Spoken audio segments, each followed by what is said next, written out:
Okay, example 1 here asks us to write both these numbers in scientific notation, then multiply.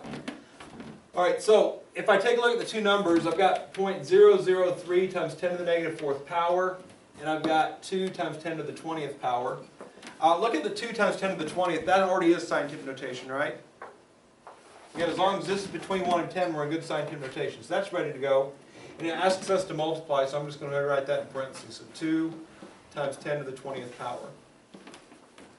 Looking at the blue circled one, the decimal point currently resides right here. It should be right there. So I'm going to make that 3 times 10 to some power.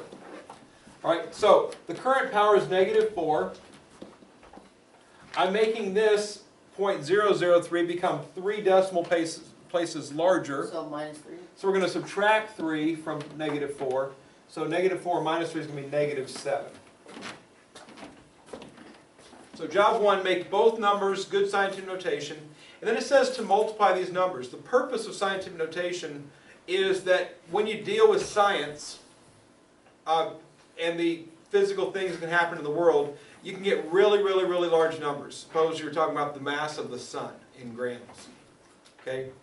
That's a big number. Suppose you're talking about the size of an atom in feet. That's a really tiny number, right? So you get these really small, really big numbers. So scientific notation allows us to take these really, really small numbers and really, really big numbers and work with them very easily together using multiplication of powers in order to do this. And the way it works is this. Once you get both numbers in scientific notation, abscissa 1 times abscissa 2 makes answer abscissa.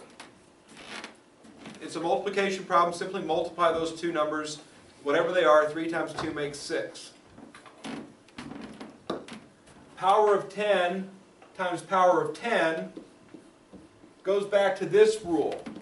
If we have x to a power times x to a power, we're going to get x to the sum of the two powers. If you're multiplying the same number times itself, you can add or subtract its powers, or you actually add its powers in order to do the multiplication. So instead of doing 10 times 10 is 100, or whatever, I've got 10 to the negative 7th power and 10 to the 20th power. Negative 7 plus 20 makes 13. And just like that, I've got the scientific notation numbers multiplied. If the abscissa ended up being something bigger than 10 or less than 1, you'd have to then convert, just like the converted here, back to good scientific notation. But when you get a good abscissa, something between 1 and 10, and a power of 10, that's the end result of your problem.